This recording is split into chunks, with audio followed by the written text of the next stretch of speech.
introduction and we'll get into it. And get the nice little set of audience in here. Been waiting for this day, man.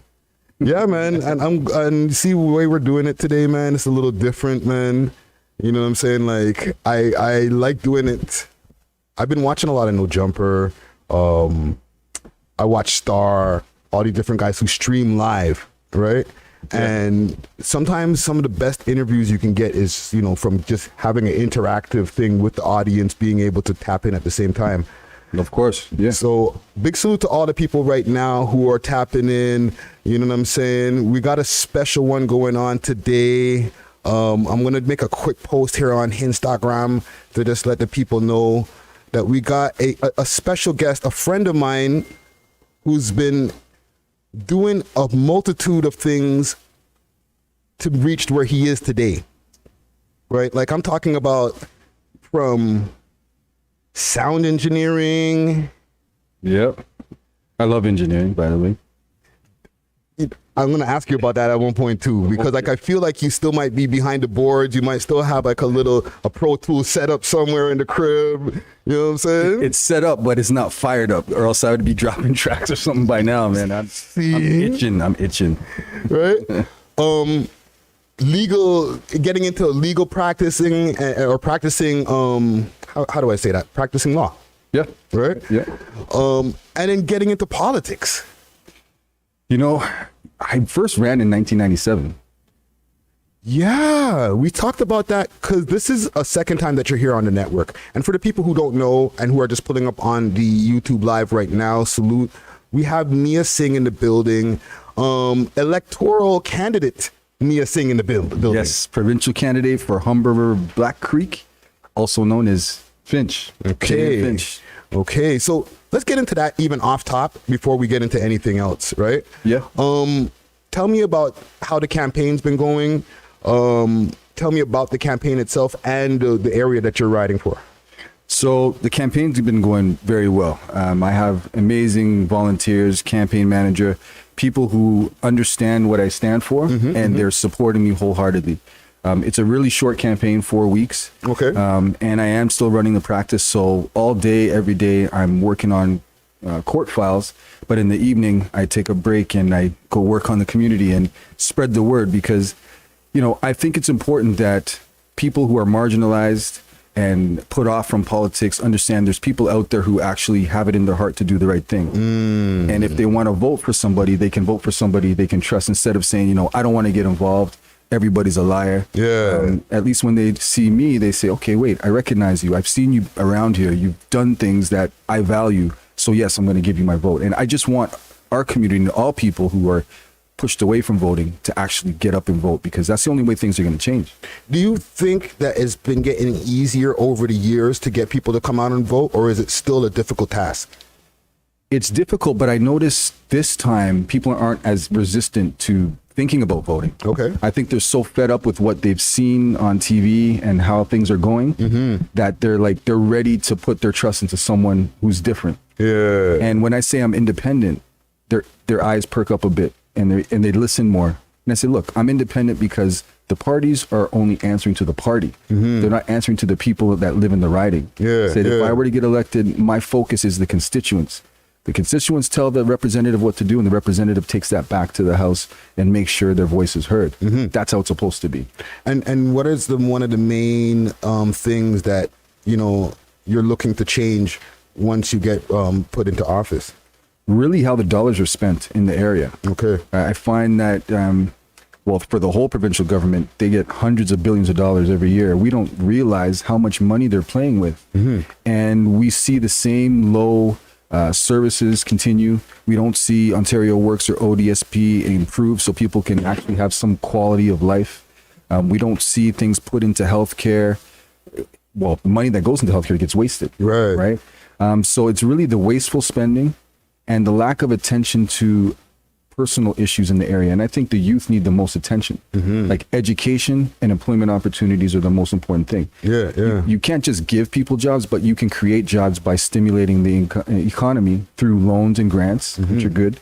But if you can change the education system whereby youth are actually learning quality skills, they will now more be involved in society and start a business and be engaged in education and maybe go on to be a professional, whether it's a doctor, lawyer, teacher, even in the trades. Right? But we're so put off by school because it doesn't make sense. The things we're learning don't connect with our everyday lives. And if education changes, and I would be a big proponent for that, then I think we'll see more success in our communities.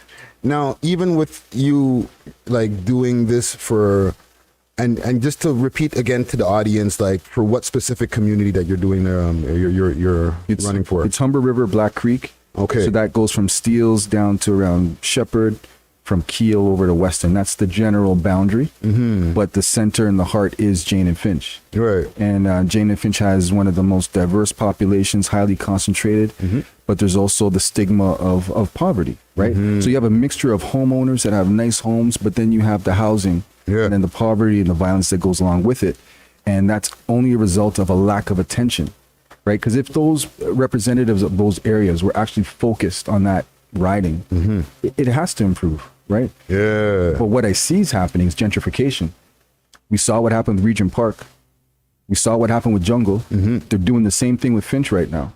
They're tearing down all the old buildings and they're putting up condos and complexes. And who's going to get to live there? People with money, not people who have worked there 20, 30 years, establishing families. How are they going to have enough capital to purchase a place? So I would actually like to see the builders set aside a percentage of their homes for residents of the area that can buy in, and the government should really supplement them if they don't have enough for a down payment. So even like with the gentrification, right? As somebody who's been working in, working in politics, working like in as far as city service for so many years, right? For people on the outside and people who are less educated on what happens with gentrification, where are the people being placed exactly? Because you mentioned Regent Park. For what we know, a lot of people from Regent Park get placed to like Brampton, they go further east and stuff like that. Right? And then, you mentioned other areas like, what's another gentrified area that's starting to really happen? Jungle, like Lawrence Heights. Right? So they start pushing them more west and all that. So then what's going to happen now if they start gentrifying? Like, what's going to happen with the other places? Like what is the ripple effect? The ripple effect is people being pushed to the outside boundaries of the city if they agree to be there. But it can mean they end up anywhere. But one of the latent problems I see is unfortunately people have territorial beefs, right? And I know a lot of Regent people were sent out to Scarborough, which, it shouldn't be an issue, but sometimes it is an issue. It makes it like a kind of a mixed up thing now. Yeah, it makes it a mixed up thing. And then you're out of like a fish out of water. So it's like, gentrification has there's small good points because you can improve the look and feel of the neighborhood, but the negative aspect is the people who've lived there are now pushed out. If they remain there and came back there, then it would make sense because it's just like you're renovating your neighborhood. Right. But you're not renovating, you're gentrifying and you're bringing other people in and pushing the people you don't want out. Now, let's get back to education for a quick second, right? With the class sizes and all the different stuff that's going on in that specific area that you're running, give me the proper terminology that I should be using. The riding for, right? Riding in. Is there an issue with the teachers and stuff like that too? Like, underpaid, overworked. Yes. You know what I'm saying? Where they're not as motivated to want to educate a kid that's like even going through troubles at home and stuff. You're hitting the nail on the head right now. Because my firm did the school suspension and expulsions, we came across a lot of situations where teachers were just so tired of dealing with problem students that they just wanted them out so they didn't have to deal with the problem. I actually had a meeting today of a similar situation where a young person is given a little bit of problems because there's some anxiety at home for some other issues, and they just want to send the kid home. They're calling the mom, take him home. And she's like, I got to work, right? So teachers have lost, I'm not saying all teachers, but it seems like when you're in a concentration of a neighborhood that has a lot of problems, teachers are starting to lose that drive to really fix the problem. And it's more like, let's just get rid of the problem. So I think the teachers there need more support. The provincial government has to put more money into education to provide more access to creative programming, things that the youth are interested in. But yes, what they do is they just let them out. So now when I come in, and other of my associates, we speak to the teachers and say, look, did you know this person had two friends just recently died within that past 6 months? They're like, no, we didn't know that. So, well, if you communicated more, you would know that. Yeah. And now it makes sense to the teacher why the child's acting out. Yeah. Because there's issues going on. So what the communication is the big key. But then another problem is a lot of the parents of these kids aren't engaged in the system. For one, they don't feel confident being there. For two, they're working multiple jobs. Or for three, they just may not be engaged parents. Yeah. And you find that the parents that are engaged the most have higher success rates for their kids because the teachers know the parent's going to come. If they do something wrong, the parent's coming. Yeah. When no parent comes for a child, the teachers know they can just put them out of the class, they can penalize them, they can exclude them from things, and there's going to be no repercussions. Yeah. So our families and our communities have to get more involved with their children's education, and instead of putting them in front of a tablet every so often, give them a book, right? But reading is a lost art, and I find that reading is actually one of the things that got me to where I am, because as a young child, my mother always used to give me books to read, always do my times tables, and that just ingrained a level of communication, understanding, spelling. So when I had to write, it wasn't an issue. Yeah. And then I was able to be more confident going through the school process. I think the kids lack confidence because they're just not settled with those basic skills. Now, I'm going to push back a little bit on that. I definitely respect what you're saying, but a lot of times these days with social media, with so many different images that people can access at such a quick point, it's hard to get a kid to sit and read something. It is if you don't start it early. What I find, and people out there might be able to see this, seems like autism is on the rise, and a lot of kids have attention deficit disorders because as a young age, at 1 and 2 years old, they're given a tablet, and the kid sits there and plays with the tablet. So now the child is now focused on the interaction with the tablet or the phone. Yeah. They don't know how to look an adult or another person in the eye and have a conversation. Yeah. Because they're so socially isolated. Their world is that phone now or that tablet. So it is hard to get, it's hard to get anyone to sit down and read nowadays. Yeah. But it is something that is a lost art. Even writing. Most people don't even know how to do cursive anymore or even just print their name. Spell, dude. Spelling, yeah. And that's why I say reading, because the more you read is the more you're exposed to different words, and then your vocabulary increases. Yeah, So, yeah. And even with like the area that you're riding in, right? Gun violence is it's when it comes to the news, it's one of the places that you always see come up in the news. West End, they always say North York, and then when you hear the streets that are, because I'm like, there's two North Yorks, right? Yep. It could be the east end of North York, or it could be the west end of North York. Yep. But I always wait for the streets, and they'll be like Jane and something, and I'm like, yeah. So there's one thing where there's a lot of gun violence, right? So I have a two-part question. One, what can you do to bring down some of that gun violence once you're elected, or if and once you're elected? Yep. And two, do you think that there's partially a stigma on that area because of the gun violence? Like, it's actually heightened in far as the awareness to make that stigma even stronger. Absolutely a stigma. It's been there for decades, since we were young, right? So that stigma is permanently there. When it comes to solutions, opportunity is one, but getting to the young ones when they're like 7, 8, 9. Yeah. Because when they're 7, 8, 9, they're not so heavily influenced, but when they hit 10, 11, 12, they're starting to go through puberty.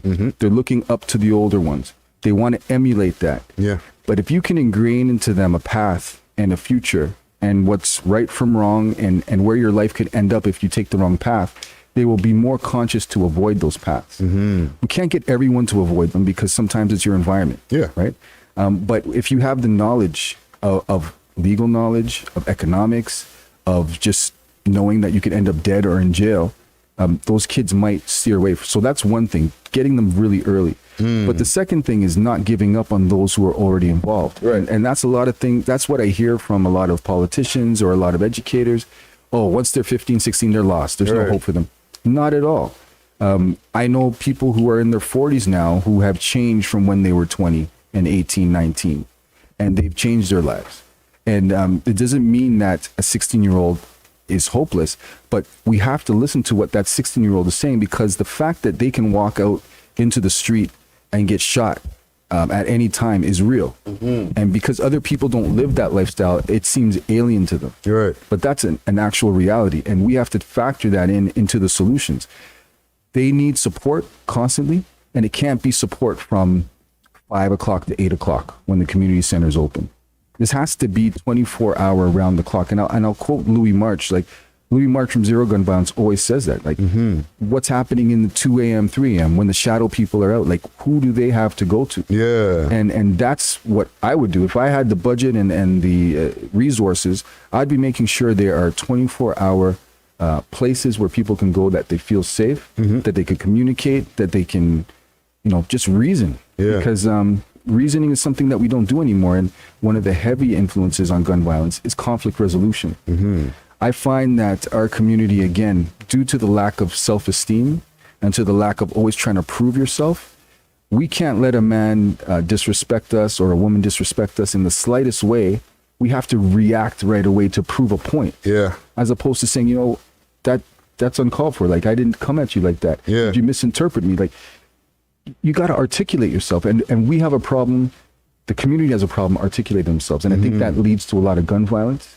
And the fact that you don't want to be disrespected is another cause of this gun violence. Now, territorial things is another issue. That's the major thing. We don't own the streets. And I know it's a cliche because we say it all the time. We don't own the neighborhoods. So how can you claim it? Yeah.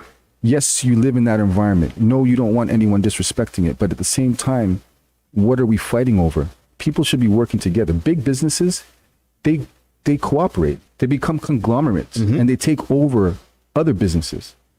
People in the neighborhood, they don't work together. Yeah. They're always working against each other. And It's always competition. Yeah, competition. And we have to start seeing each other as human beings more. Black people specifically, and black men, have been objectified for hundreds of years. We are commodities, right? Through the slave trade, we were commodities to produce. And now in sports arena, we're commodities to produce. And in the entertainment field, we're commodities to produce. I find that there's a lack of empathy for people with darker skin, especially the black male. And I'll tell you this, those two tragedies within a week, the mass killing in Buffalo and the mass killing in Texas, you can see the way the media treated them differently. Yeah.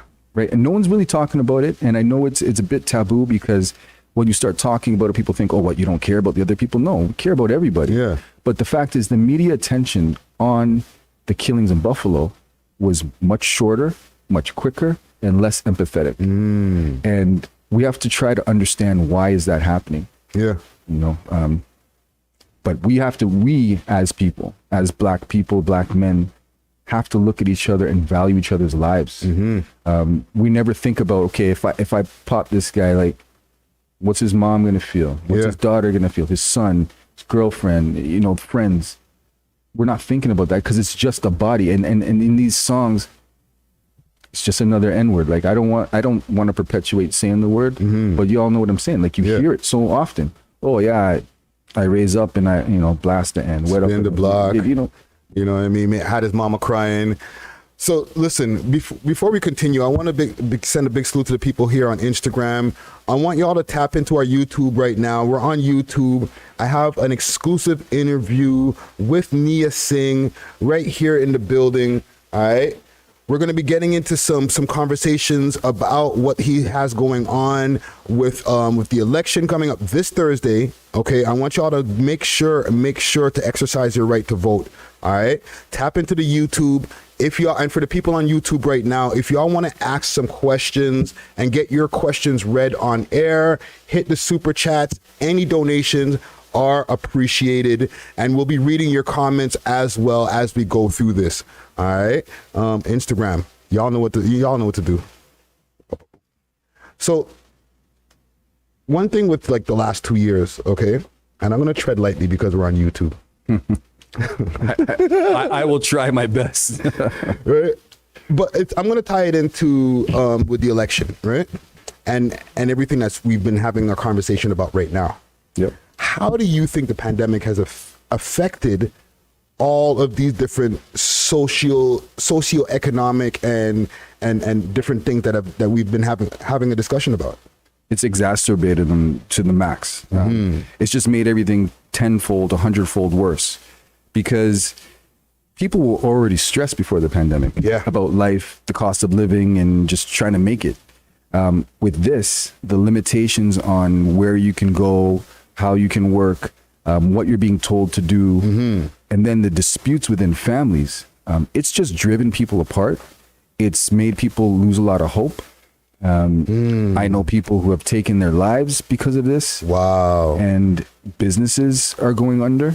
Like, so many people have lost their livelihoods through something, to me, that doesn't make sense. The measures do not correlate with the risk that's there to the public. And I find that they keep talking about misinformation, but the ones who keep saying misinformation are the ones who are propagating or promoting the misinformation. Like, it's such a psychological MF, right? And I think that until we all really get a handle on what's happening and understand it, we will continue to go into the cycle, because what's happening is people are arguing over a false premise. And if you're arguing over a false premise, you're wasting your whole time. What we have to realize is, because we're on YouTube, I have to be careful of what I say. We have to tread lightly. And that's a problem, right? We used to have that is a problem, actually. We used to have free speech, but people can read between the lines to understand that if you have an argument over Santa Claus, what's the point? If you have an argument over the Tooth Fairy, what's the point? So we're having an argument over something that has existed since the beginning of human existence. And our minds and our bodies have adapted to things to protect ourselves. Right. If something has been put in front of you that has the potential to wipe out the entire human population, I can get some of the measures, right? I can get that.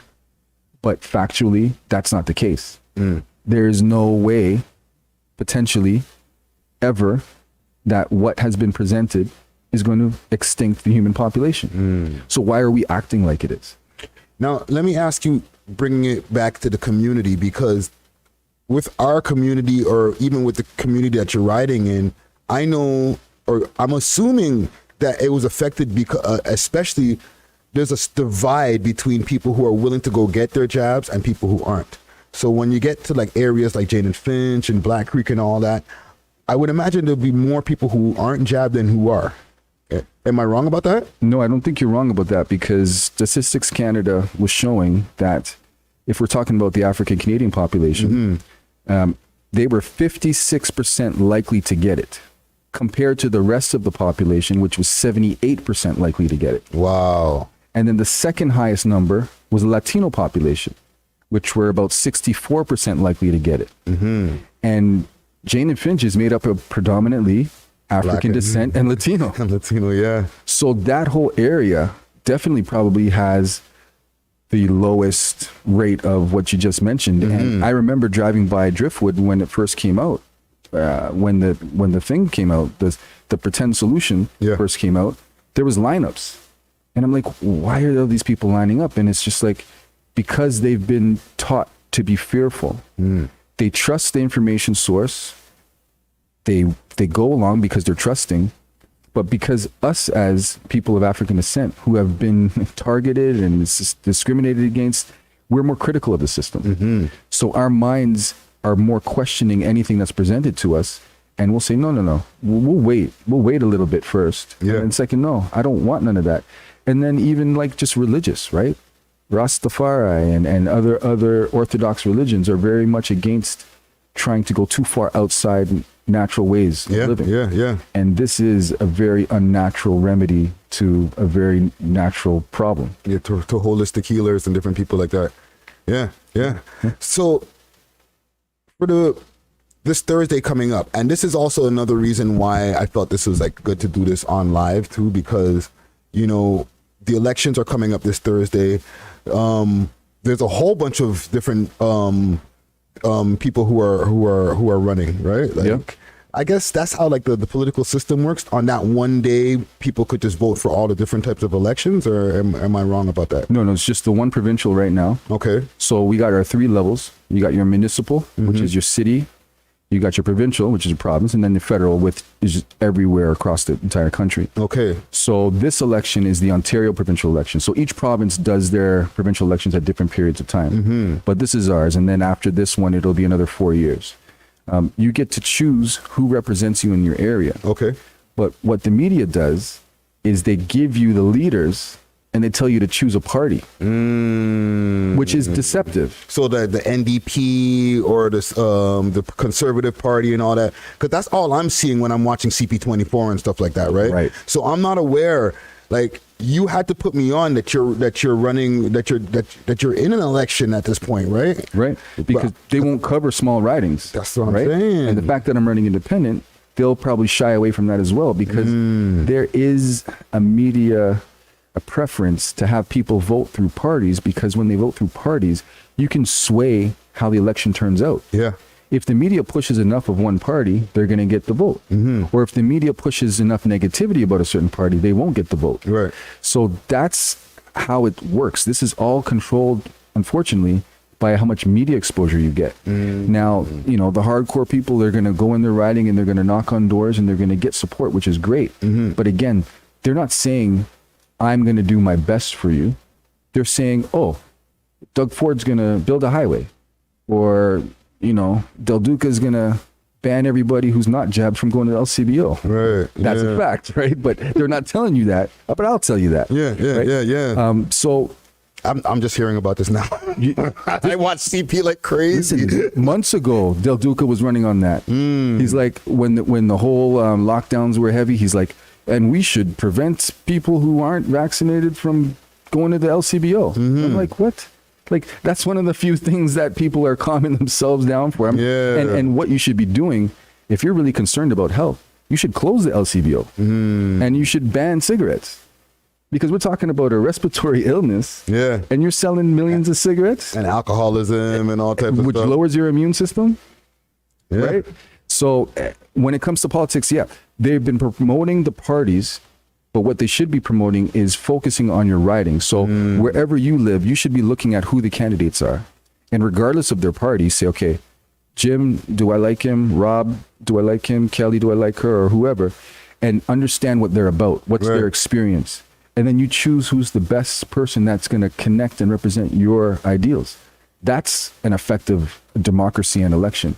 But with parties, you don't get that. All you get is the party value, the leader, and you think you're voting for the leader, but you're really voting, you're voting for your representative, but they make you vote for your leader. So why did that happen?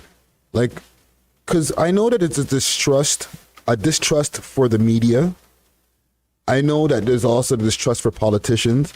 That's just like a general thing that people. I don't trust politicians. I don't trust what they say on the media. The news is a bunch of liars, right? Yep.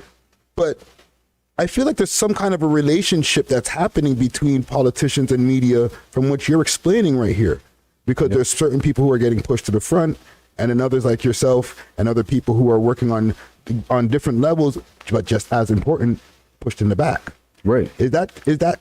Am I wrong by thinking that? No, you're not wrong.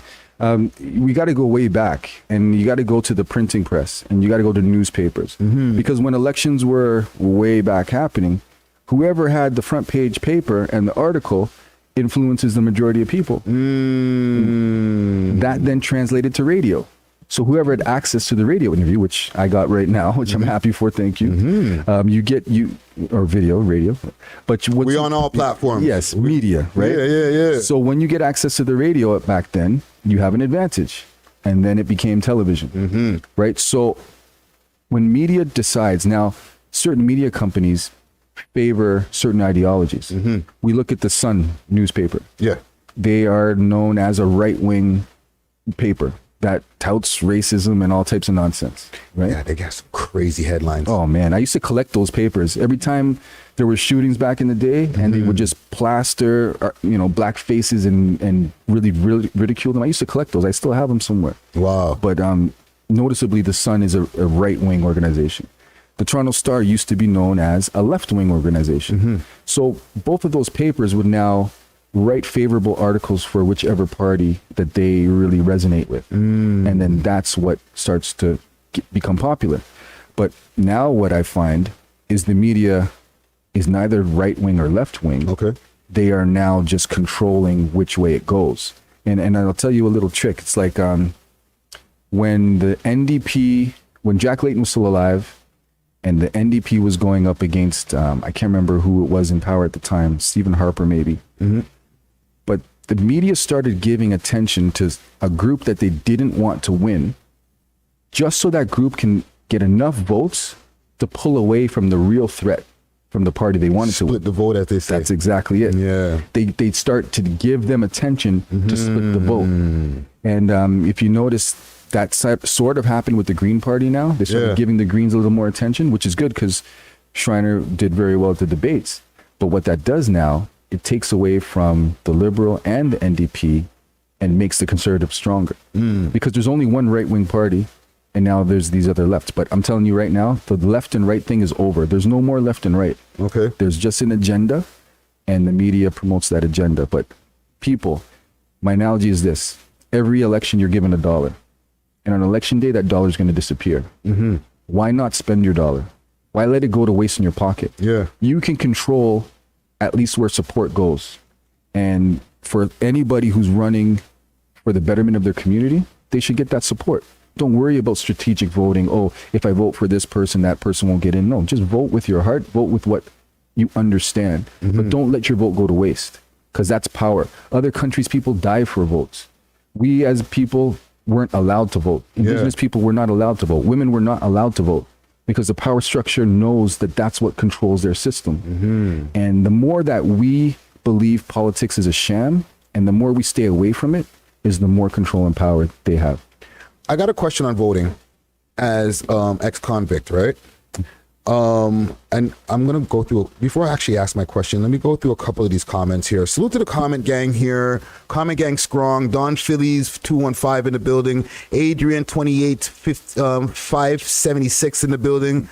I'll read your question even though you didn't send a super chat. Adrian wants to know, how do you feel about the recent gun ban / freeze? I seen Justin Trudeau talking about it on the news the other day. I'm worried. I'm worried because it signals a shift in public control. Because firearms are not dangerous unless the person holding them is a dangerous person. Right? So if I want to own a firearm, which I have every right to, why now am I being excluded from getting one? Yeah. Right? What if I want to understand how they work? What if I want to be a armed guard for some reason? Or if I just want to have one in my house to protect my family? Yeah. Now that's being taken away from the public. And that alarms me because we're seeing other rights and freedoms being taken away from the public. So it's not as much as a gun ban that's important. What's important is influences into the community that take people away from wanting to use violence to solve their problems. Because there's a lot of guns out there and they're not being shot off every day. Yeah. So the gun ban is the gun freeze is scary. So anybody who's looking to be a legal gun owner, they should really apply now, because you won't be able to fairly soon. Yeah. And this is the thing with Jagmeet joining the Liberals, that whole controversy of the NDP coalition with the Liberals. Prior to Jagmeet doing that, Liberals had a minority government. So they couldn't just blanketly pass a law. Right now, with the support of the NDP through Jagmeet, they can blanketly pass any law they want. Wow. So they're playing chess, not checkers over there. Oh, big time. Wow. See, audience, like we try to switch it up. I know we do a lot of talking about rappers and the fakari and all that type of stuff, but like I'm trying to make sure that we give some jewels to the audience here, right? And salute to the people who are here. Click 2 a.m., Jewel Robinson, Peace Love, Sparky and Shen, Click 2 a.m. in the building. Yeah, man, we have Knia Singh in the well, I feel like I'm gonna be cursing, but Motherfucking Man, build it. do it, man. I just gotta watch my mouth. You know what I'm saying? You don't have to. But listen, I want to go back a little bit just to give people a little bit of like a background, and I feel that will also help them in their voting and stuff like that to get to know you a little bit better, right? Yeah. So my introduction to you was through music. Yep. Right. I used to pull up whatever time of the morning, and you were like ready to engineer a session. Yeah. And you had your own studio. Yep. So tell me about that time and starting your own studio. Well, by trade, I was a rapper too, and I still write rhymes. I got tracks, I got stuff that I played, and I've been involved in music since '91 as a dancer originally.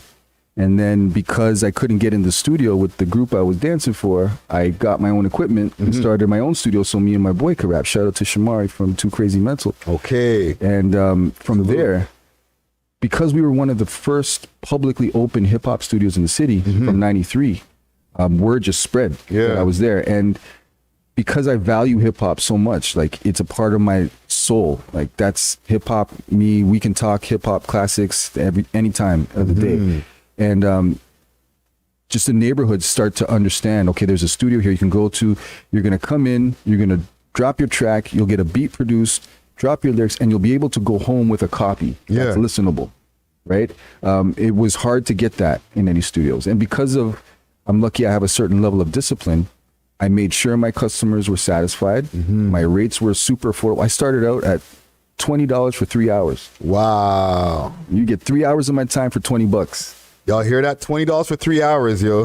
That's crazy. Yeah. And then And by the time I got in there, what was the standard around that time? Because the studio was looking nice by the time I pulled up in them times. oh, thanks, man. I think around you it was $40 an hour.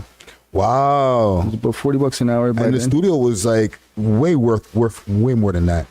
Well, yeah, and I had all that experience of engineering people, so I would make sure the vocal sounded nice. I understood, punching in. Because I'm such a hip hop fan, I could help the artists make sure their lyrics were on point and how they dropped it. So I ended up managing a lot of artists because they were comfortable recording with me.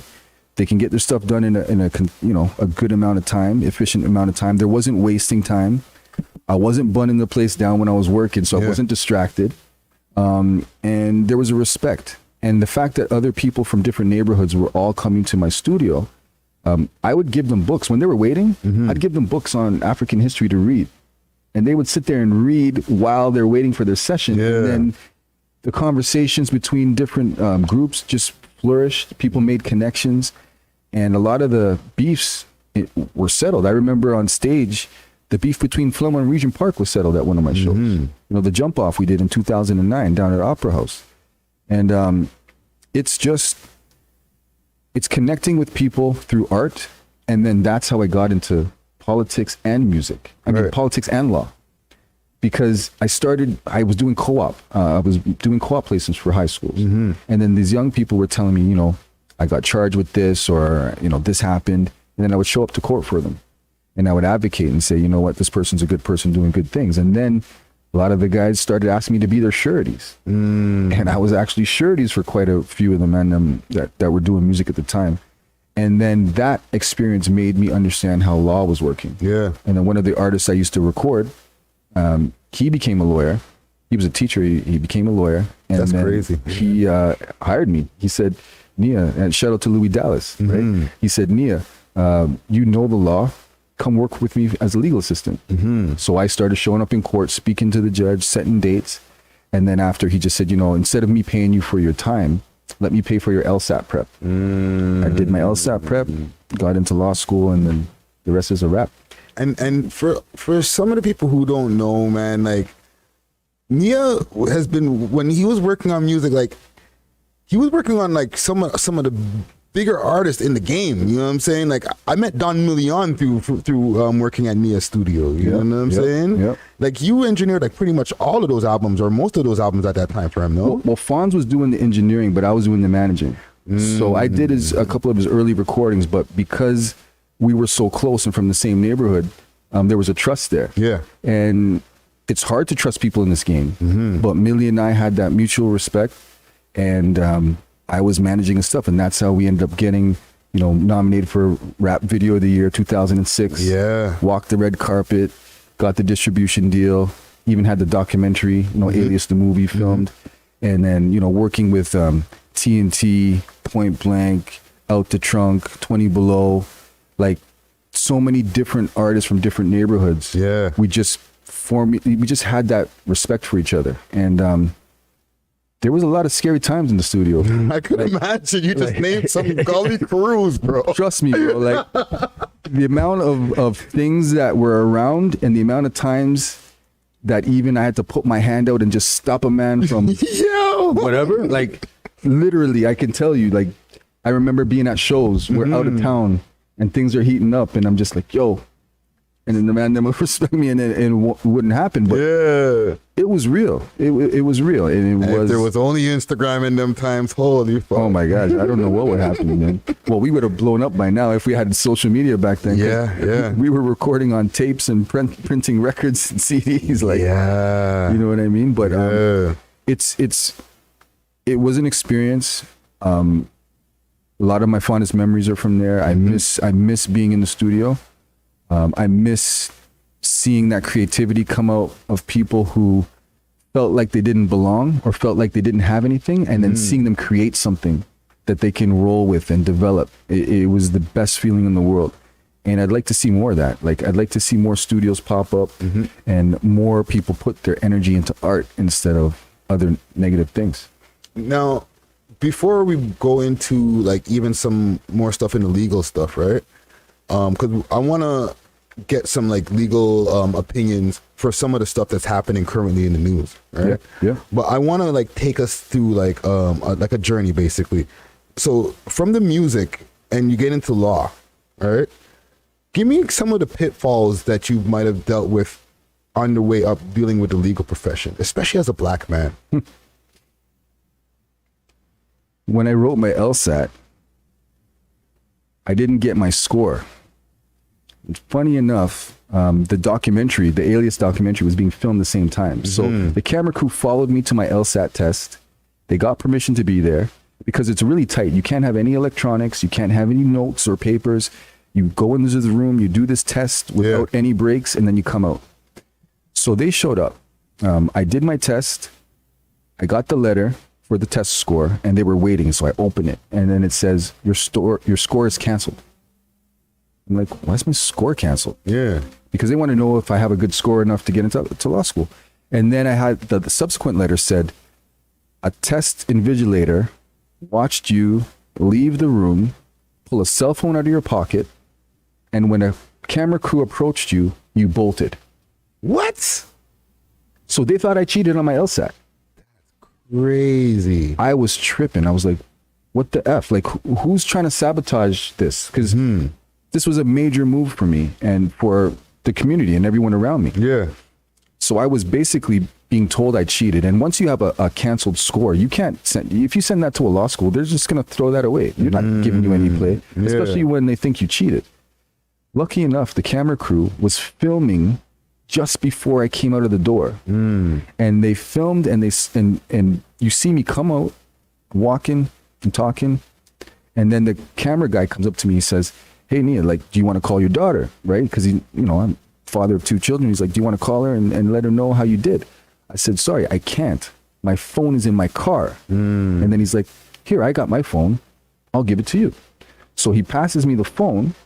Then I said, look, I don't want to use the phone in here. Let me walk outside so people don't think I had a phone or I'm cheating. So I walked outside, and that's all on camera. Yeah. Funny enough, that's exactly what the presumption was. Whichever racist fool thought I was cheating, wow, you know what I mean, had a video that came out to show that they were totally lying. And that really opened my eyes to law too, because eyewitnesses, 90% of the time, they're not accurate.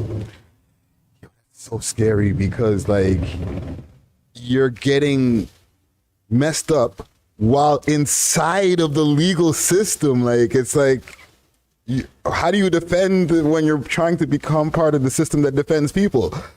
So crazy. I was almost blocked. Just saving except for that video. Wow. So that was the first pitfall. And then the second one was when I actually became a lawyer, we all know there's legal aid, right? So we have to apply to be on the legal aid panel. Me and another guy, we both graduated at the same time. He was articling at the same place as me. We both put in our applications, and you're supposed to get approval within 2 weeks. Yeah. He got his approval. I didn't get mine. And then I'm waiting and waiting and waiting. And I didn't get mine for 3 months. Wow. Which ended up backing up all the work I was doing. To this day, I haven't caught up with my legal aid. I've done maybe 50, 60,000, maybe more of work without being paid. I think close to $100,000 of legal aid work I've done without being paid. Because of the initial backup, I never was able to get into a groove and a system of submitting my bills. So I just work on cases. Bills never get submitted. I finally ran into one of the higher up people in legal aid at court, and I said, look, this is what's happening to me. She says, you know what, I'm going to check into it. She pulled some strings and went in, and she found out somebody had blocked me from getting my approval. Wow. And then it eventually got unlocked. That's so crazy. Like, I know. It's nuts. yo, I can't believe what I'm hearing, man. This is happening here in Canada, in Toronto. In Toronto. Yeah. Wow. And mind you, at the time when I was blocked, remember, throughout law school, I was fighting carding. And I was in the media a lot. So people already knew of me. I think some people knew of me before I even became a lawyer. Right. So I don't know if this was a malicious attempt to block my progress or if it was a glitch, but I think it's more of a malicious attempt. Like, well, I can't see a glitch like that. By the time we get to the second time, the test, and then putting your stuff forward, like, it doesn't seem like a glitch. But when in the legal profession and stuff like that, right? Yeah. And, you start to get into, like, dealing with cases and stuff like that. Was there any a case that you wouldn't take? Almost. Once there was a human trafficking case. Someone stopped me in the hall. I was rushing somewhere and they're like, sir, please, are you a lawyer? I said, yes. I have a case. I need your help. And I'm like, I can't take on any more cases. But then I thought back to why I became a lawyer. And I said, okay, what's the charge? And they're like, human trafficking. I'm like, no, I'm not dealing with that because I don't support any abuse of anybody or exploitation. I'm not into that. I don't support it. But then I stopped myself and I said, wait, I haven't even heard the accused side of the story. So I said, you know what? I'm going to go. I'm going to go meet with them and hear what they have to say, and then I'll decide. Met with them, heard what they had to say, and I'm like, you know what? I'm defending this person because the story didn't sit right with me. Right. And after like a long fight, I got him out on bail, but the rest of the story isn't so happy because of the way the system works. But at the end of the day, it was a case that I wasn't going to take until I really thought about it, and then I took it. Now, I don't like taking sex assault cases because my nature is not to be aggressive at people. Right? I will use my mind. I will be, strategic, but I can't twist a woman's words and make her feel a certain way. Like, it's not my skill. Yeah. And I recognize that. So with sex assault cases, I usually pass them off to another trusted lawyer that I have who's able to do his job in that way. Yeah. It's just not me. I'm advocating for other things in a different way. So I would take any case that I feel I can represent fairly. I'm trying not to take any more cases because I'm overloaded. But so many people need help, and my soft heart kind of gets in the way sometimes. But I would really love new lawyers, anybody who really wants to work in the social justice arena. Right. I would love to train them on my set of ways of doing things and have other lawyers that could support so my firm can take on more because we do great work and we just don't have enough resources. Yeah. Not enough people who want to jump into that. People are so busy wanting to be rappers and so much other shit that they don't want to get into the things that you're dealing with, man. Yeah, but even lawyers who are able to practice, I'm not going to slam on the profession, but a lot of lawyers are out for their money, right? Which is fine. You get your money, but there's got to be a balance between your role as an advocate and your money. And, I'm about advocacy. So I need people on my team who see it that way too, or else there's going to be a disconnect with what Ma'at Legal stands for as opposed to other firms. So you mentioned that in 97 that you tried your hand in politics. Yeah. What made you try your hand in politics from back then to even like where you are now, like from getting into music to the legal profession to like now you're running for council, right? MPP. MPP. Yep. For, and give me the district again. Humber River, Black Creek. Okay. Go vote. All right. Please. And if you're 18 and over, just do it. Do it for me if you're not going to do it for yourself. But no, honestly, do it for yourself because it gets you engaged. So please, the young people, they make the difference. Yeah. If all the young people voted, they could control where politics goes in this country. Absolutely. No, exercise your all right to vote, yo. You know what I'm saying? We have a right to vote. Y'all should be exercising it. I'm going to be exercising my right to vote. Good. Now, with that also, are convicts allowed to vote? Yes. In the United States, no. Interesting. In Canada, yes. And that's a big misperception because I know a lot of people I meet, they think they can't vote because they have a record. That's not the way it works here. If you're inside, you can't vote. Okay. But once you're released, you can vote. So even if you have a pending charge, you can vote? Of course. Wow. Canadian citizen, 18, you can vote. All you have to do is show where you live, right? You just have to show where you live because that's the riding you're supposed to vote in. Yeah. That's it. Okay. But you were asking me my path from my first election up until now. To getting into like, because you're still you're still in the legal field, but I feel like your passion for politics grew. Like you ran for mayor last year. I did, 2018. I ran for mayor, yeah. My passion for politics is because it's my passion for people. It's my passion to see the human race and people have a good life. Yeah. And the first time I ran is because I saw there was a disconnect between government and the people. And how I was introduced to that is a gentleman named Winston Roots. And anybody from Finch would know Winston Roots and Roots Pharmacy. Okay. I was involved with helping get the Marcus Garvey Center in the West End established. Dope. And when I had spoken with him and met him at a couple events, he saw something in me. And I owe him so much gratitude because he was the first person that exposed me to the wealthy black class. I didn't even know black people had wealth in the city. Like, I'm not aware of it right now. The only wealthy people I know is like, well, I won't mention them. You know what I'm saying? There's a whole set of wealthy black people that we don't know of. The way I found out was the Harry Jerome Awards. Okay. He gave me 2 tickets to the Harry Jerome Awards, and I went there and I'm like, I'm looking around and I'm like, all these black people with money. I go, why is our community suffering? I couldn't make the connection. And then he introduced me to a young political organization where they supported one of the parties. And he said, become a member. So I became a member. And then after becoming a member, the person that was running in my neighborhood needed volunteers. Yeah. So I showed up as a volunteer. And I did 1 day of 1 or 2 days of volunteering, knocking on doors, spreading out flyers. And then I realized, wait, this person's just like me. Like, this is something I can do or that person can do. This is not, you don't have to jump through hoops and be different to be to be in politics or to run for office. Yeah. And once I got exposed to that, I said, next election, I'm putting my name up. And I put my name up in 97 because Toronto was amalgamating. Right. It was a mega city. It became the mega city. Right. And what I realized. Or the GTHA or something like that, no?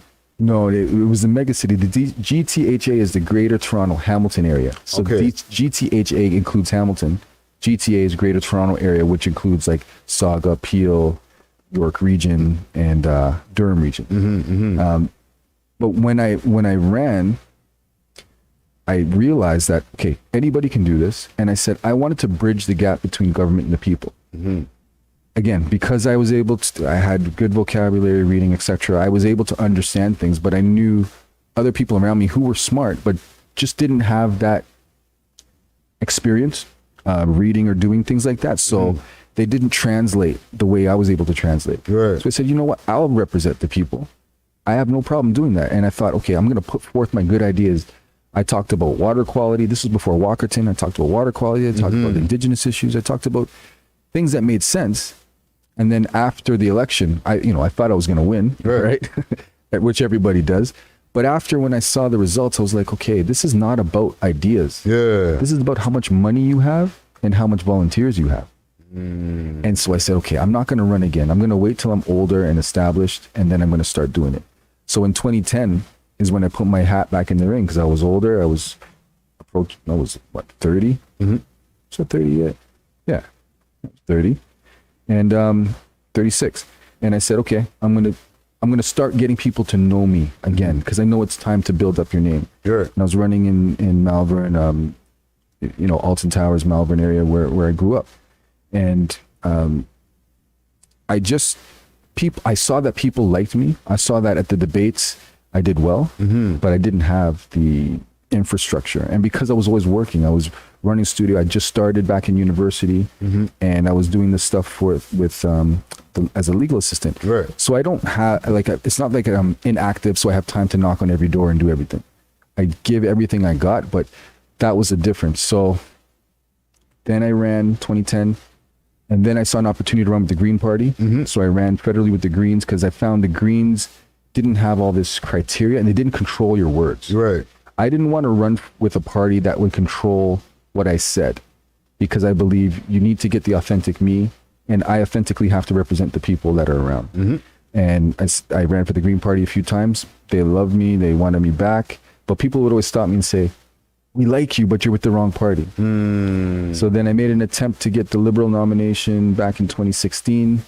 Again, ethnic voting is what defeats good candidates. Right. Because if you're in a major Chinese area, you could be the best representative in the world. But if you don't have a Chinese last name, they may not vote for you. Right. And then I was experiencing that in Malvern.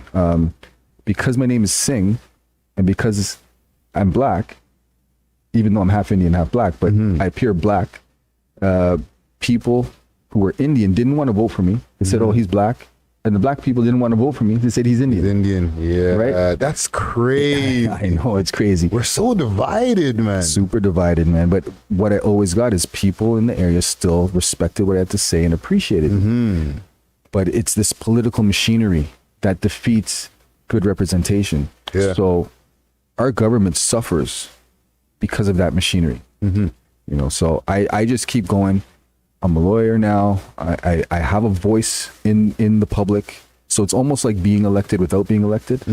But I'll still strive to get elected, because I know with getting elected, I'll have resources to do more work. Right. And try to improve lives for people.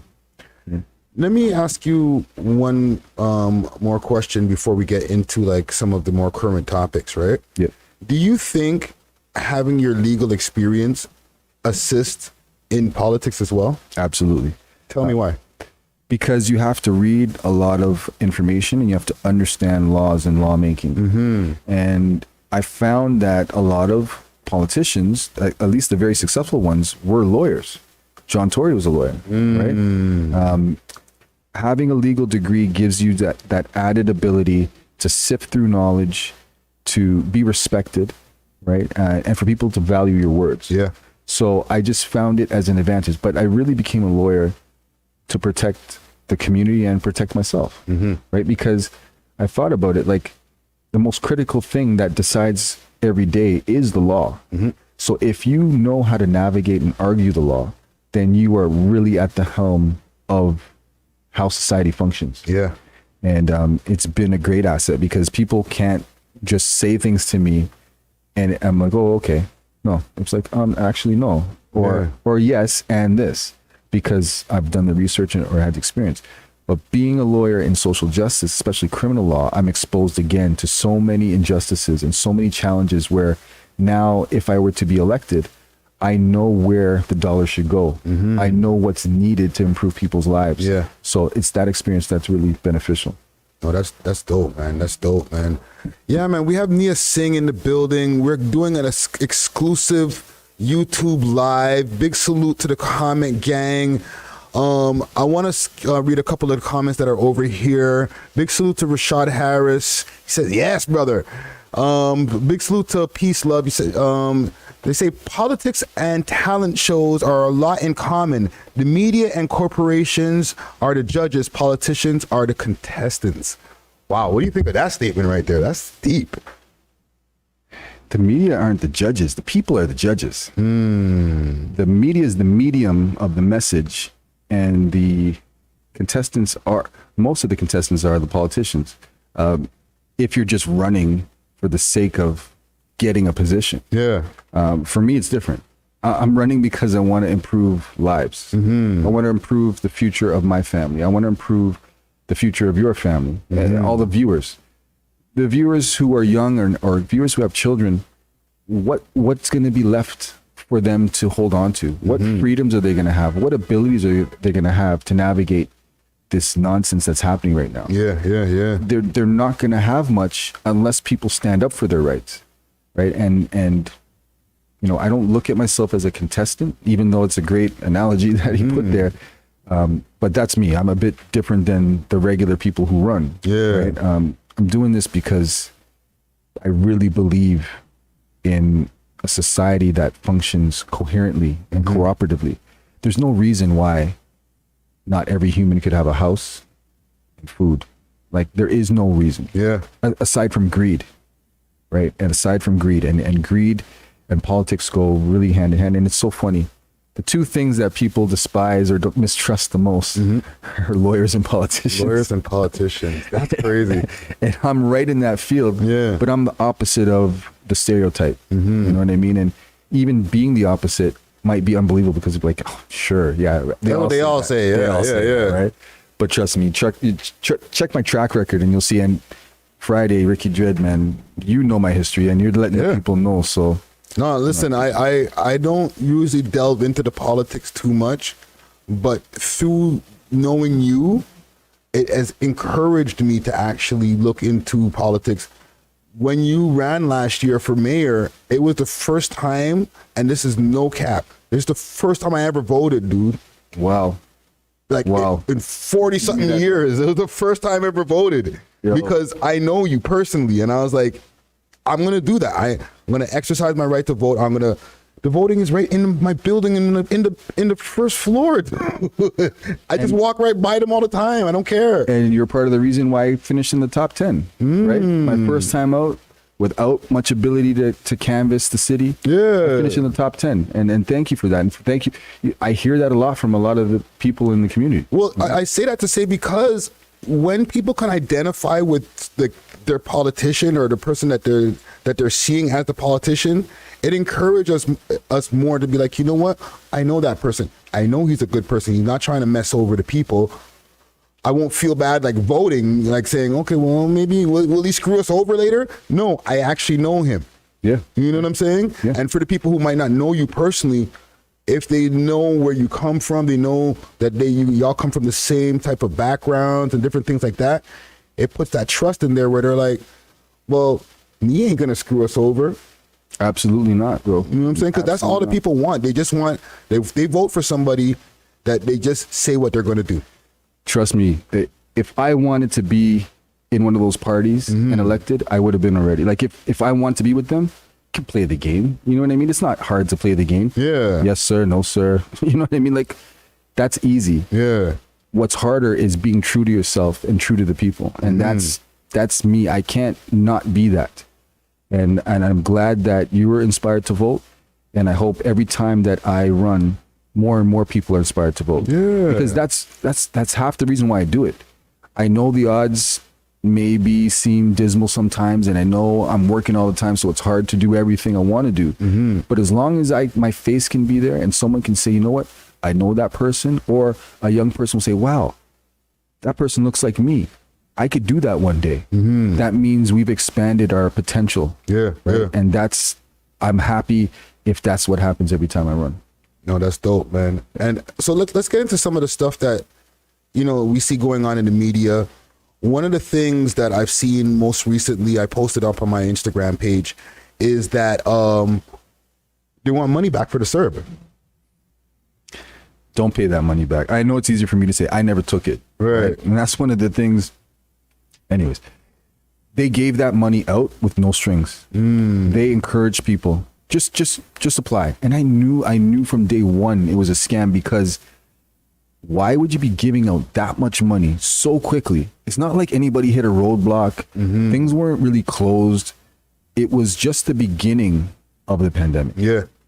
It was way too early to start saying people needed emergency help. And the people who need emergency help should be the ones with the least. You don't just blanketly give it to everybody. Right. It was a free money grab. And the reason why the government did that, in my personal opinion, is because they wanted to spend money to say, oh, we're in debt now. We have to recoup. Raise the debt, yeah. Right? They did that strategically. And now that they're going after people, because people who took it and they didn't have the proper paperwork to take it, they obviously were in need of it.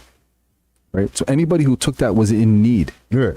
The government should not be going after people who were in need at the time and making them pay something back, because they don't have that money now. Things have been worse since then. Yeah. Now would have been the time to come out with CERB. Yeah, because I'm wondering where are these people, or myself included, supposed to get the money to pay these guys back? Like, wasn't that a hold that, you know, our times are rough. I have to look more into it, but on my view of how this is, and don't take this as legal advice, do this research for yourself. But if you don't pay it on your own, when you do your taxes, they'll just take it out of your taxes. True. Right? I have a friend who is worried about this right now, and I'm like, look, they gave you that money. You should challenge them in court. Like, why were you able to get the money if it wasn't for you? As long as you didn't, I guess this is the one thing, right? As long as you didn't put false information, you're good. That's right. Yeah. But if you did, they still should have had checks and balances, right? You can't put false information and get other things that the government controls. Yeah. Why is it so easy for people to get served with false information? That means that they weren't vetting or checking. They were just pushing it through because they had an alternate agenda. The responsibility, the negligence is on the government's behalf. So if they're going to come after you for this, they need to reflect and say, no, you were negligent in the way you delivered this program. You offered it to people in need. People accepted it. And now you're liable. And that's really, from my opinion, how this should be handled. So do with it as you will, audience. But honestly, even just investigate. Hey, if I don't pay this, will it come out of my tax return? The answer is yes. You say, okay, take it from my tax returns every year. Yeah. Do your research, audience. You know what I'm saying? To take it to the States, right? To Uvalde, Texas, tragic shooting that happened in the elementary school, right? And they're saying, like, as the news is unfolding, that the cops were outside of the school for like an hour. Yeah. Now, to bring it to a legal standpoint, will there be lawsuits, and what kind of lawsuits can these families file? There will be lawsuits. They will file like negligence, failure to provide necessaries of life, right? But what's going to happen is the police are going to use the unsafe excuse. They're going to say it was not safe to go in. Going in would have jeopardized. Going in would have put the community at risk, right? So they're going to have that rebuttal. To me, I wasn't there, so I can't say specifically, but on its face, how it seems cowardly. Because if you're an officer, that's why you have a vest and a gun and you put your life on the line. Yeah. And you know, we have to show respect to those officers that risk their lives in situations like this. But those ones in particular, I guess they just became human. They got shook. They got shook is right. Yeah. But it doesn't excuse them because they allowed 19 people to die. Yeah. Right? They allowed other people's children to die. I don't know if this is true, but I'm hearing some of those officers showed up and got their kids out. Yeah. And left. I've heard that too, but there's so many different stories, and it's hard to trust the media when so many stories are flying at you that I still gotta wait to hear more details on that. Yeah, but when it comes to the question, yes, people will sue. They will sue the city. They will sue the police department. And what's going to end up happening is they will defend themselves by saying it was impossible to go in, or it was unsafe to go in, or that it would have jeopardized the safety of others for them going in. I don't know where the SWAT team was, you know? Yeah. Like, in situations like that, you call for SWAT right away. SWAT's geared up. They got shields.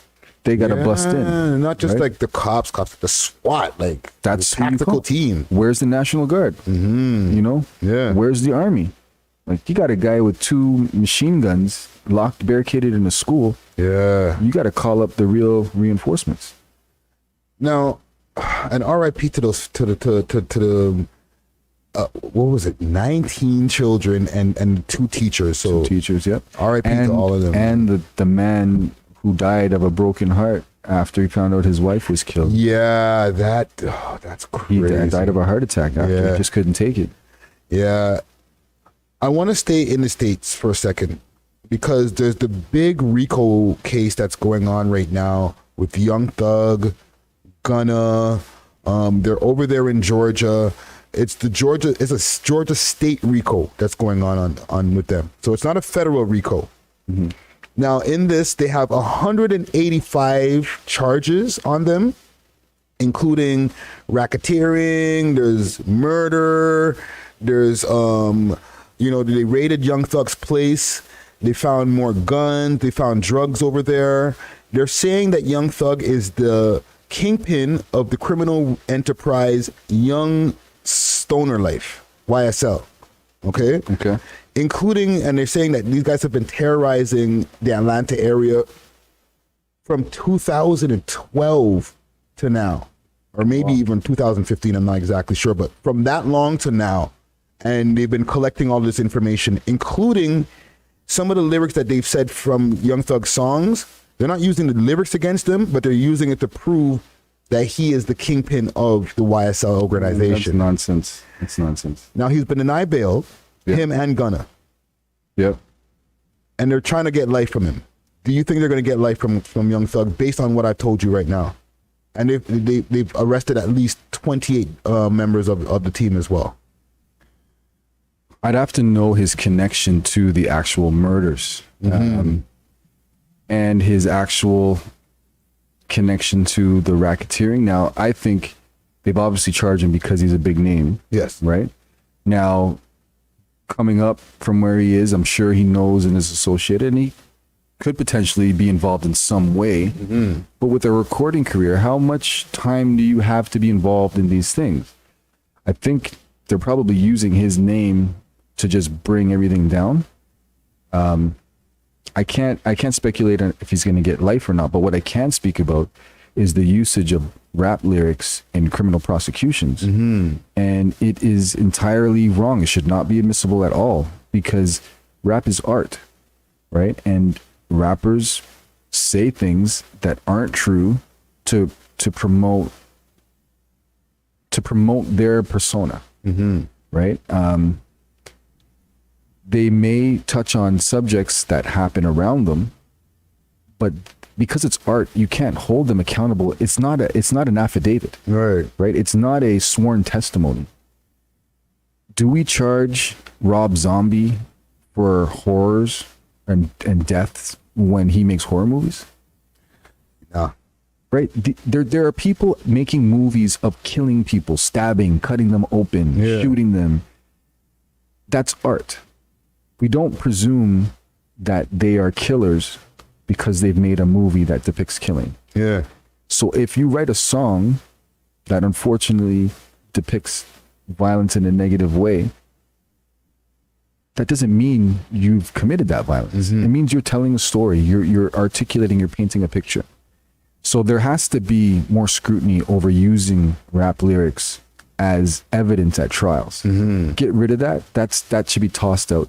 Use whatever evidence you have. If you have surveillance, if you have wiretaps, if you have physical evidence found in a raid, use that. But rap lyrics should be totally off limits. And I can tell you, I was once on the stand for somebody being charged with offenses, and they were trying to use their rap lyrics. Wow. And I basically showed them the videos, and I showed them, this is music. This is art. This is not a testimony. And I was getting cross-examined, but held my own on behalf of the music. Yeah. Because I've recorded rappers who talk about stuff they've never done. Yeah. You know what I mean? Yeah, myself included. It's part of the art, right? I used to believe Beastie Boys was one of my favorite groups, 86. I'm a bit older, so guys talking, he pulled up the jammy and let two fly and then kicked off the door and shot Shot her in the eye. You know, I was believing some of that stuff. I'm like, wow, these guys are bad, right? But when you reflect, it's just art. They're just telling the story. Yeah. And that's what's happening now too. And unfortunately, these prosecutors and police unfortunately get so excited when they get this evidence. And I could tell you in Toronto, the amount of disclosure I get when it comes to reviewing videos, it amazes me. A guy could be in a video for about 3 seconds, and cops are trying to use that as evidence to say these guys are part of a gang. Whoa. So, okay. You know what? Let me put the Young Thug. Actually, let me put that on the Pinterest for a second, because I definitely want to talk about that.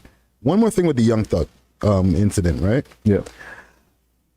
They denied him bail. They said he's a flight risk. Him and Gunna. They denied both of them bail. They said they were a flight risk. And their next hearing is in January. What? Yeah. So their whole summer lock off. No, that's, first of all, they can seize their passport. They ain't going nowhere, right? They have businesses. They're notable. They're earning incomes. They have jobs. Like, they can be on bail. They're supposed to be presumed innocent until proven guilty. Yeah. They should have that opportunity to continue with what they're doing until the trial comes to an end. To deny two people of that level, high profile bail, with the resources they have the money to put up. They have the resources. So to me, that's like, it's sending a different message. It's sending a message that we're coming for you. And it's pretty much the case is already shut and done.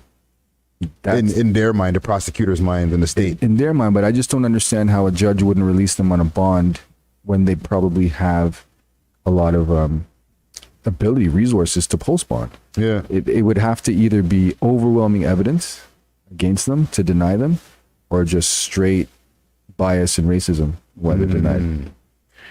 Okay, now let's get back to courtrooms and music videos and images of rappers and stuff like that. How often are you seeing that in court, man?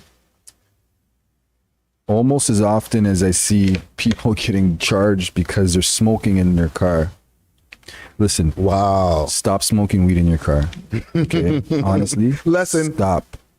Stop bunning in your car. Stop billing up in your car. Put all your weed in the trunk. Very simple. When you want to smoke, get out of your car. If you're in the back seat, if you're in this passenger seat and you have any marijuana, you're being charged with control and care of a vehicle, and every one of you is getting searched. Wow. And your whole vehicle is getting searched. I don't agree with that because it's a violation of your rights, especially Section 8, unreasonable search and seizure, but the police are using it.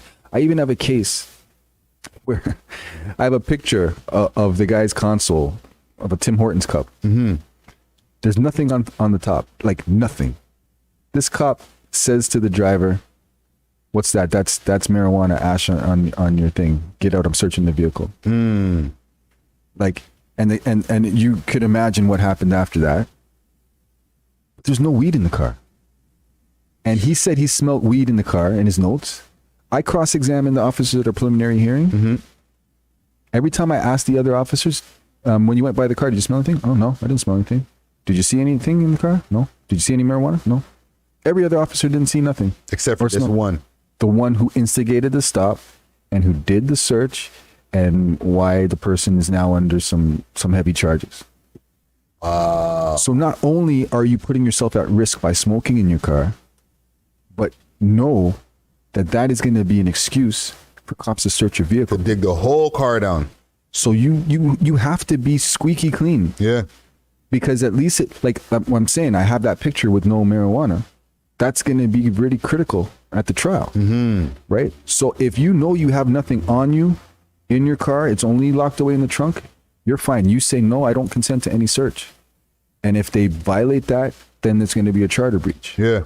So please don't smoke in your car anymore, because it just violates your rights, because now not only you will be searched in your car, but every passenger. And you don't know if homie in the back's got the ting on him, and you don't even know. And next thing you know, everybody's messed up now. Yeah. Night's done. Yeah. That's it. But you were asking me a question before that, and I went into that because I really just want to send that message out because I want to prevent harm, right? And that's your free legal advice. Don't smoke weed in your car. Yeah, yeah. Now, getting back to more local stuff, right? One of the bigger court cases that's been like taking over the mainstream media, the social media, is to the Top 5 case. Yeah. Okay. He was originally charged, and RIP and condolences to the family of the gentleman who was deceased. But he was charged with accessory after the fact. Okay. Okay. After that, his charges were upped to murder 1. And there was the whole thing about him on the run and all that type of stuff that was all over the media. Yeah. Okay. He was finally detained in Los Angeles a few months ago, and they extradited him over here to Toronto. Maybe about 2-3 months ago tops. Okay. Yeah. Since that time, his former co-defendant has been released. With that being said, with everything that I've just brought to you now from just me explaining that, what do you think the chances of him beating that case? I would honestly have to know more details of the evidence against him to answer that effectively. I'm kind of shocked as to how it can go from accessory to murder to first degree.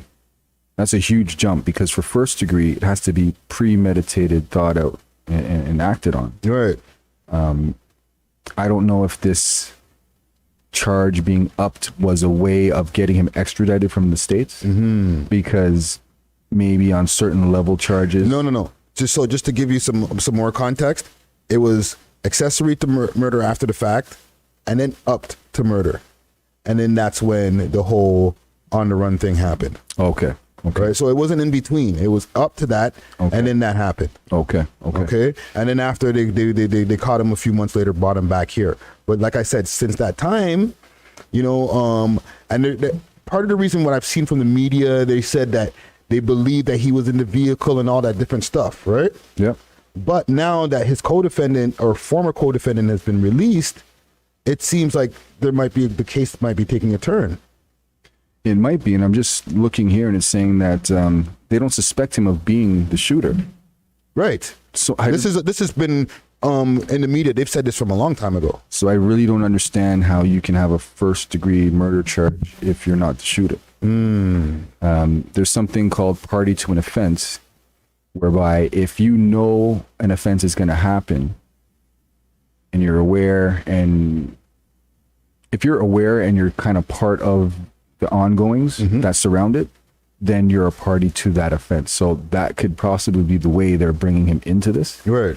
I can't see that it seems too shaky, but again, I have to just be honest. I need to see the information in order to provide a proper opinion on it. So I can't really say it's now for the charges to be stayed. Because that's what happened with his former co-defendant. Like his charges were stayed. Yeah. So usually when charges are stayed, there's a problem with the investigation. Okay. Somebody went wrong on the other side. Somebody did something they shouldn't have done. And the other side being the cops, the legal side. The cops and the prosecutors. Yeah, right? yeah. Usually they stay charges when there's an error on their side. Interesting. If the co-accused was completely innocent, they would have withdrawn the charges. But sometimes crowns, I'll say this, sometimes crowns know they're innocent and they still stay them for some reason. I don't agree with that. Something has to change in the system but they have that power right now. But it really feels like something must have gone wrong. I don't want to speculate beyond that because speculating could cause some more problems if I say what other things could have happened, right? But let's leave it at that. Something must have gone wrong in order for them to stay. And I'm not sure. I think that's enough, because a lot of us don't know what a stayed charge even means in the first place. You know what I'm saying? You have to literally look it up and be like, okay, you can get the Google explanation, but like that still doesn't really bring enough clarity. So right? Me and my boy Guttz, another legal professional. Salute to Guttz. That's Six Views Uncut alumni. He was sitting on the couch over here. No, that guy, he's like propelling through the system. He's a professor. good colleague of mine. He ran my mayoral campaign. So shout out to Got Beats. But what was I going to say now? Getting sidetracked. Stay. I can explain what to say because we had this conversation. People don't understand the system. They think the judge and the crowns are against you. What we have to realize is the judge evaluates the evidence presented by defense and presented by the crown. The crown, on behalf of the queen, lays charges on people. Judges don't charge people. Crowns lay charges. Defense attorneys will fight those charges. So the crown will present their evidence and the defense will present their evidence. And the judge evaluates. So now, anytime a charge is brought, the crown has the ability to withdraw the charge if they want at any time. They can withdraw it, or they can stay it, or they can offer you plea deals. They have full control over what happens. Right. The judge can't control what happens. The judge can't say withdraw that charge. Judge can't say stay that charge. Judge can't do anything but evaluate the evidence. Once we put the evidence in front at a trial, that's when the judge has the power to say, this is an acquittal, this is a conviction. Those are the options, right? Now, I've had a case where a man house was raided, no criminal record. He was beaten by police, task force, bloodied up his eye, ripped it. He had to have surgery. Damn. He lost his job. He went homeless. I was like, withdraw these charges. You beat up an innocent man. You didn't find anything. The cops were off, like they were doing the wrong thing. He wouldn't. He's like, oh, I'll do a peace bond. I'm like, no, I'm not doing a peace bond. A peace bond? Yeah. He wanted to offer some nonsense, and I was like, no, this has to be a withdrawal. Wouldn't. So we did the whole trial. Did the trial, had the cops on the stand, showing how their stories didn't match up, to the point where the judge stopped and said to the crown, you need to figure out what's happening here because your officers don't even know who's complaining. Because basically the officer said assault police. Yeah. And one officer was on the stand and he was the one who in the paperwork says he was assaulted. And he's saying, well, yeah, she was assaulted. And then she was saying, no, he was. Like, they didn't even know. They didn't get their story straight before? They didn't get their story straight. Wow. So the judge was like, yo, take a break and figure this out because he was getting annoyed. And I was too, right? So the crown, instead of withdrawing the charge, stayed the charges. Interesting. So he just stopped the prosecution. And basically a stay means the charges remain on the books for a year. And if the crown doesn't revive them within a year, then they're gone. Oh. Right? So an example of a proper stay would be, I've charged somebody, we've charged somebody. The witnesses are sick or they've gone missing. Okay, I'm staying the charges for a year because it's a year. But then 9 months later, the witness pops up. They have the ability to revive the charge. Yeah. So that's what a stay is. The stay is a pausing of the charge, usually without being revived, but there's an ability to revive it if there's an opportunity to after. Okay. Somebody's asking here, Catch-22 wants to know, would you need a pardon from a stay? Like, would it stay on your record? And that's the argument that I want to get into, because judges should have an ability to decide if a charge gets stayed or withdrawn. And what my proposition is going to be, and if I ever get it, when I get the chance to submit it, it's going to be that if a crown wants to put a stay forward, the defense attorney should have an ability to apply to rebut the stay, to say, no, the stay is not sufficient. Yeah. And that should be argued in front of a judge. Withdraw it rather than stay it. Right. And I know I said to the judge at that case, I'm like, Your Honor, a stay is going to hang over my client's head. He needs for 1 year. Yes. I said, he needs a withdrawal. It's not right. He's like, even if I agree with you, I don't have the power to do anything. It's the crown's authority. So something has to change in the legal system where if a crown wants to stay and the defense feels a stay is not an appropriate remedy, there should be an application where they can argue it. The merits why the stay versus the withdrawal, and the judge should be able to decide. Interesting. So the question was, again, if you need a stay for a pardon, and that's why I'm saying stays are not always good, because a stay could affect that person's pardon because it's not a withdrawal. So the judge doesn't know, was it police abuse that made the charges get stayed? Was it some error that made it get stayed? Or was the person actually innocent why it got stayed? Yeah. In my case, the judge doesn't get that information. Or like, does the prosecutor or the Crown have to tell the judge, this is why I'm staying the charges? no, they don't have to say why. But I'm saying that's crazy. But I'm saying the evaluating, the pardon people or whoever, criminal record check, whoever's going to decide if you're worthy of accepting them, they might see the stay and say, no, I'm denying you your pardon. I'm denying you the job because you have a stay. That's why it's important that the stay should not always only be the last option. Because if you had a withdrawal, then there'd be nothing to say. Yeah. Your pardon would say, oh, okay, withdrawn. Okay. That means it's not a valid thing. So I don't know the answer to that question, if a stay will affect your pardon, but I do know if it's indictable, you got to be clean for 10 years before you can qualify. And if it's summary, clean for 5 years before you can qualify. Yeah. And now it's not even a pardon. Now it's a record suspension, right? Yes. And that was Harper. And that's why people need to vote, because when you let other people get in power, they change things and make decisions that affect your life. And the fact that they change it from a pardon to a record suspension psychologically changes how people look at it. Yeah. Because when you say a pardon, you're like, okay, you're forgiven. It's done. But when you say record suspension, it's just like, oh, what is that? This means it's still there, but we're just covering it. That's exactly right. Yeah. And that's why whoever's in government, it's important we know who we're choosing to be in government, because they decide on how the rest of our lives unfold. Yeah. Last couple of things I want to ask you here. Now, social media. We talked about lyrics and our feelings or your feelings about them being admissible in court. What are your thoughts on social media posts, videos, different things like that being used in court? And like, give me some experiences of social media posts that you've seen that have, street terms, twined up the man them. Threats.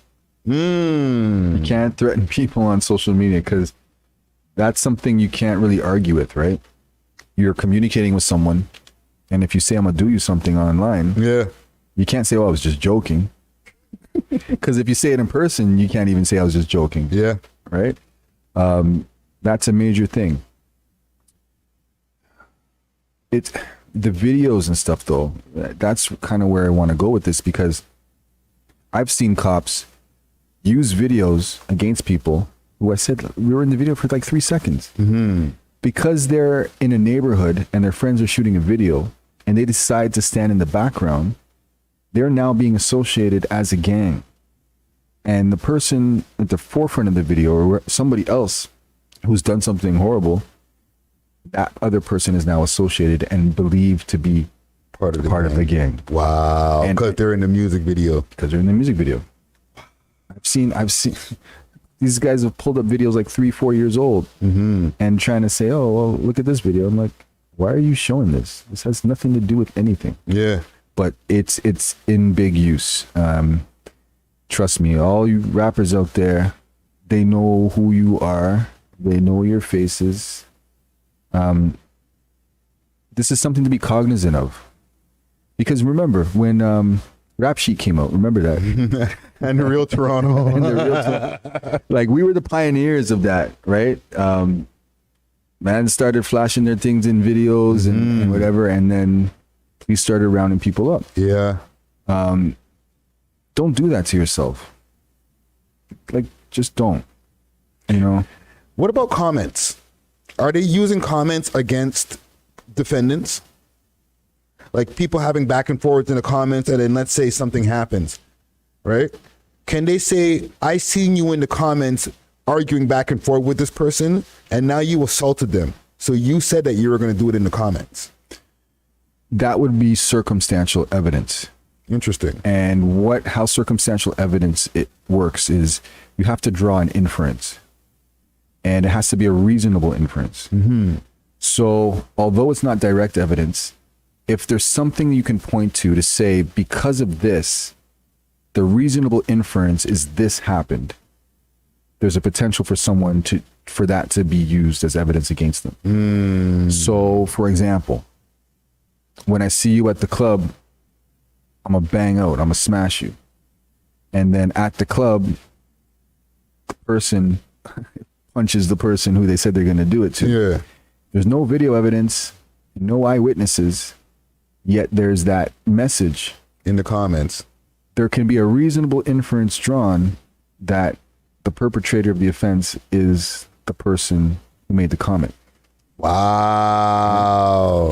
Now, there's levels to it, because then you have to get into how can you prove the person actually typed that, right? Yeah. Right? So Yeah. there's that level. It wasn't me using the account, man. That's exactly it, right? But then if you can see that 30 seconds prior, that person communicated with their girlfriend, and then 40 minutes prior, they communicated with a family member, there's a reasonable inference that the same person is using the phone. Oh, right? man. Yeah. Yo, it gets sticky, man. Listen, I really feel like this conversation that we're having here is so important because, one, like, besides, like, getting to know you and the different platforms that you stand on and stuff like that when it comes to this election, just to give some knowledge to the people when it comes to, like, legal advice, things that are going on here, man, like, it's super important for us here, man.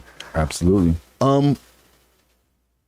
With what's going on this Thursday coming up, what do you want to leave the people with?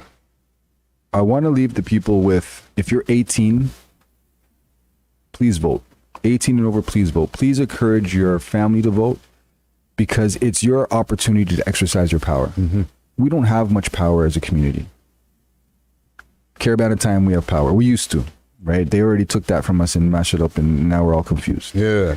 But voting is something you can do. You have to have control, as much control as you can over your environment. Don't let it just pass you because you're too tired or you're too busy or you think it doesn't work. It works. The system is messed up. I know it is.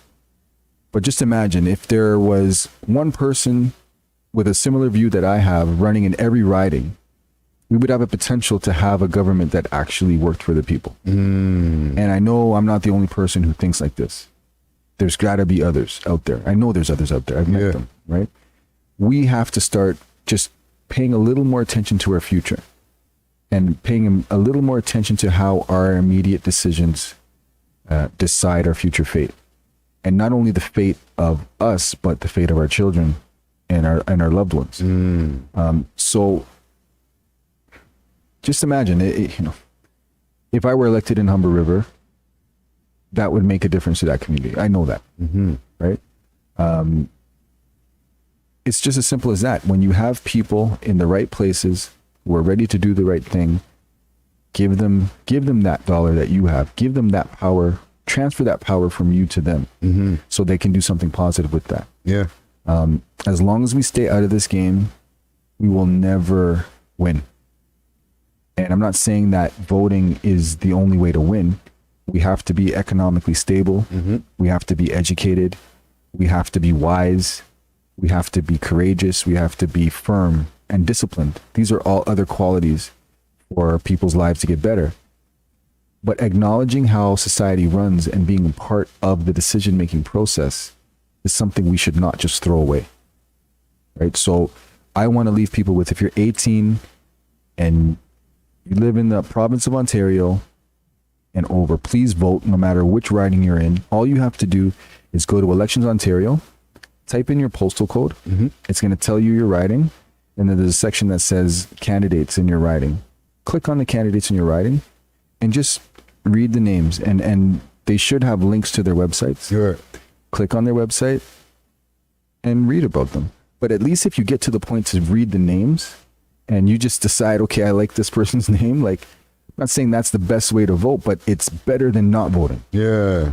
Right? You get to choose your fate, choose your own adventure. This is your lives. Yeah. And don't worry about the media says, oh, it's a wasted vote here, or a wasted vote there. Nothing's wasted, because every person that puts their name up to run, if you believe in them, they would appreciate to know that someone believed in them. So I appreciate you for voting for me when I ran for mayor. No, man, I saw. You know, if you didn't do that, I would have one less vote. Yeah. And if all the other people who felt like you, who never voted before, said, I've never voted, but I'm Why do it now? exactly. Yeah. I probably have less than half the votes I got. I'm pretty sure more than half of the votes came from first-time voters.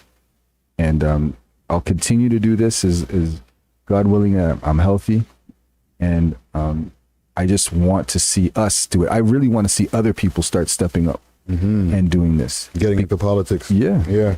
The earlier you do it is the more experience you get, so that by the time you're really established, you can make an impact. No, dope. And well said, man. Knia Singh in the building. A special episode right here, or special stream that we got going on. Big salute to everybody who's here in the comment gang. Big salute to Sarah Hansen, Catch 22. Everybody who's pulled up right here. Like Knia said, make sure to go out there. Election is on Thursday. Make sure to go exercise the right to vote and exercise the right to hit that like button too. You know what I'm saying? Big salute to everybody out there. Like I said, once again, we'll be tapping in and doing more of these as the summer continues, where we're giving live interviews right there on the spot, interacting with you, the people. So that's all we got. We off of this. Thanks, Ricky. Peace. Deuce.